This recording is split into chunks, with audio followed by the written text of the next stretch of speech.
Kalian bingung kan? Udah nonton video gue berkali-kali, tapi masih berasa aja nggak produktif tuh bro. Masih belum dapat hasilnya tuh bro. Gimana caranya tuh lu bro? Gimana caranya gue upload YouTube 2 hari sekali, post konten di TikTok 4-6 kali sehari, manage Instagram gue dari stories, post, dan reels, manage gue punya private komunitas di Telegram, manage ngelakuin hal ini semua. Pasti bohong nih. Bahkan lu bisa konsisten 2 hari upload video di YouTube. Pasti ada tuh tim di belakangnya, nggak mungkin dia kerjain ini semua sendiri.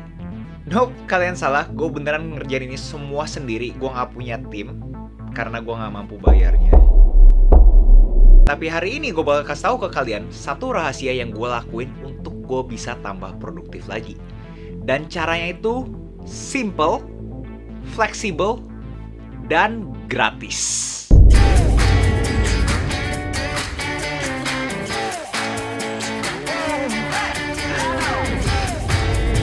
Hai warga kreatif, buat kalian yang belum kenal, salam kenal dulu. Nama gue Agus Leo Halim, dimana 2 hari sekali gue selalu upload video di YouTube. Dan semua yang berhubungan dengan industri kreatif. Kreatif negosiasi dengan klien, kreatif kripto, kreatif membaca buku. Apapun yang sifatnya kreatif akan selalu gue bahas di channel ini. So buat kalian yang berkenan, monggo di subscribe. Hari ini tercetuskan dari kalian yang selalu ngomong bahwa bro kok gue masih belum dapat ya hasilnya ya. Gue udah coba nerapin tapi masih belum ketemu nih. Jalannya kayak belum ngeflow. Terus ditambah lagi ada dari kalian yang komen bahwa bro tips untuk diet dong. Nah, gue suka nih kayak gini nih. Seseorang yang minta tips pun sesuatu yang sangat kreatif. Karena gue ngaku-ngaku gue kreatif, jadi hari ini gue bakal bahas gimana caranya kalian bisa diet, abis itu tambah produktif lagi. And yes, gue juga udah praktisi cara ini dari 4 tahun lalu, dari 2017. Dan gue klaim hidup gue berubah dari gue pertama kali mengaplikasikan ini. Bener, gue berasa lebih produktif lagi. Sebelum gue beberin caranya, gue pengen kalian nonton dulu video gue yang ini. Apakah beneran 9 tipsnya kalian udah coba semuanya? Kalau udah beneran, udah cobain dan gak dapet hasilnya, baru balik lagi ke video ini.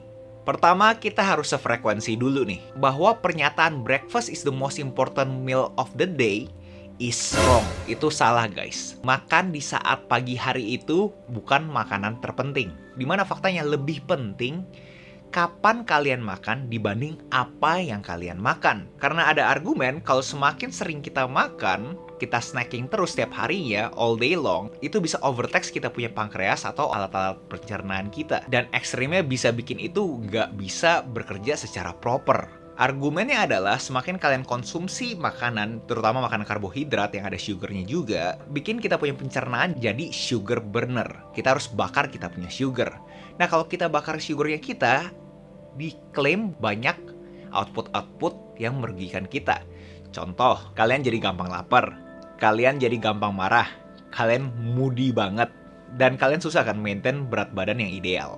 Harusnya kita lakukan adalah menstimulasikan fat burning, dimana diklaim itu bisa bikin lower blood pressure, mengurangi kolesterol, bahkan bisa boost kalian punya mental clarity alias fokus. Pertanyaan besarnya adalah gimana cara kita bisa menstimulasikan fat burner sistemnya kita. Cara efektifnya adalah dengan menggunakan intermittent fasting.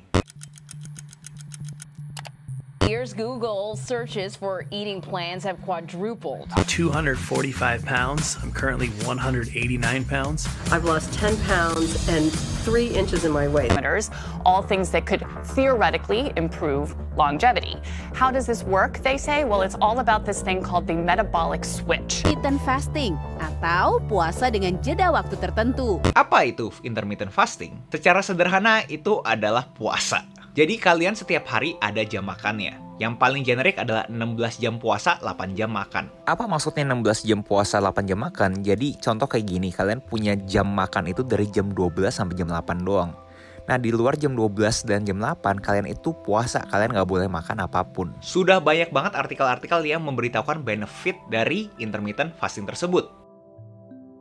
Dengan tidak makan pagi, kalian bisa reduce 20-40% kalori intake-nya kalian. Bisa membantu fat loss-nya kalian. Bikin kalian punya level insulin itu rendah. Alhasil bikin kalian fokus lebih gampang. Dan bisa nge-spike kalian punya HGH, Human Growth Hormone. Yang simpelnya adalah bisa bikin kalian punya muscle mass itu lebih lean, lebih sehat. Lalu ada juga autophagy. Proses ketika sel-sel yang ada di tubuh kita mengeluarkan racun dan menggantikan racun-racun tersebut dengan memperbaiki sendiri ya. Dan bahkan intermittent fasting itu ada yang bilang bisa reduce risk of developing cancer. Yes, kalian kalau melakukan intermittent fasting diklaim bisa mengurangi kemungkinan kalian dapat kanker. Cara pengaplikasiannya gimana? Jadi kalian selalu ada jam makan. Yang paling generik seperti gue bilang, 16 jam puasa, 8 jam makan. Tapi itu terserah kalian, karena gue tahu kalau kalian dengar ini pertama kali, kalian pasti berasa, wow bro, 16 jam nggak makan, ekstrim banget bro. Kalian bisa mulai dari simple dulu, mungkin 14-10. Pas 16 jam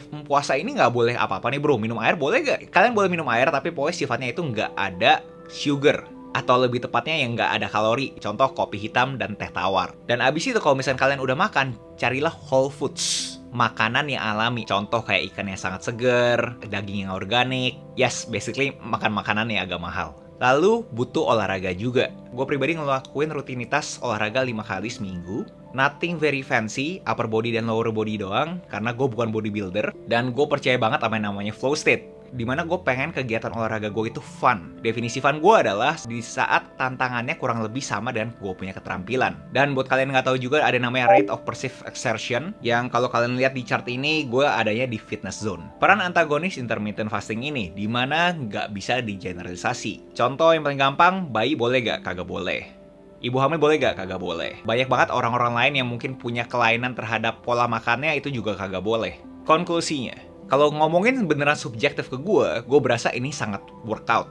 Ini sangat berhasil. Ini beneran ngubah hidup gue. Karena gue berasa sejak gue mulai melakukan intermittent fasting, gue lebih gampang untuk fokus. Tapi again, gue nggak tahu apakah ini placebo atau bukan.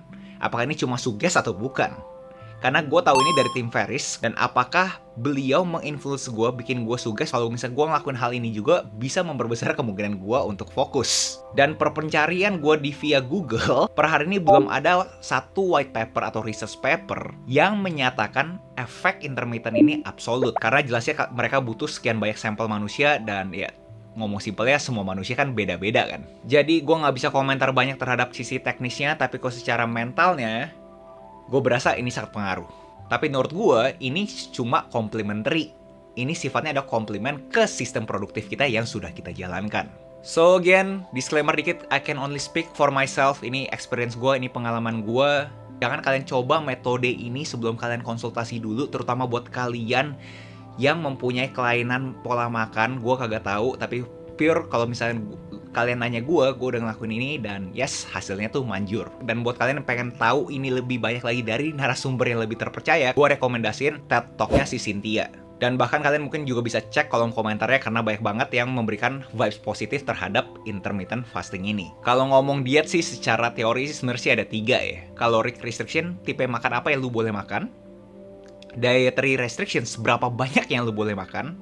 Dan time restriction, kapan lu boleh makan.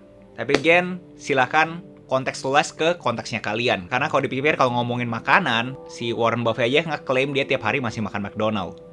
Dan dia hidup udah lebih dari 90 tahun. Dan kaya lagi. Buat kalian yang sehat, nggak ada kelainan terhadap pola makan dan lainnya, dan dikonsultasi boleh mencoba intermittent fasting, cobain deh. Gue sangat rekomendasiin banget. Siapa tahu ini emang kalian punya kunci untuk bisa lebih fokus lagi. Sekali lagi, buat kalian yang pemula dan pengen coba intermittent fasting, sesuaikanlah dengan kapasitas tubuh kalian. Kalau tubuh kalian berasa 16-8 terlalu ekstrim, kalian juga bisa mulai dari 12-12 dulu. Dan ingat, intermittent fasting ini butuh dibantu dengan olahraga yang rutin. Kenapa? Karena kalian butuh jaga massa otot kalian. Dan buat kalian yang pernah ngelakuin intermittent fasting ini, yuk komen di bawah apakah kalian juga ada perubahan signifikan seperti apa yang gue rasakan. Atau bahkan kalian ada tips untuk pemula. Yuk warga kreatif, kita sama-sama diskusi di kolom komentar. Itu aja, jangan lupa like, comment, subscribe, nyalain notifnya, share ke teman kalian, and I'll see you in next video. Salam kreatif!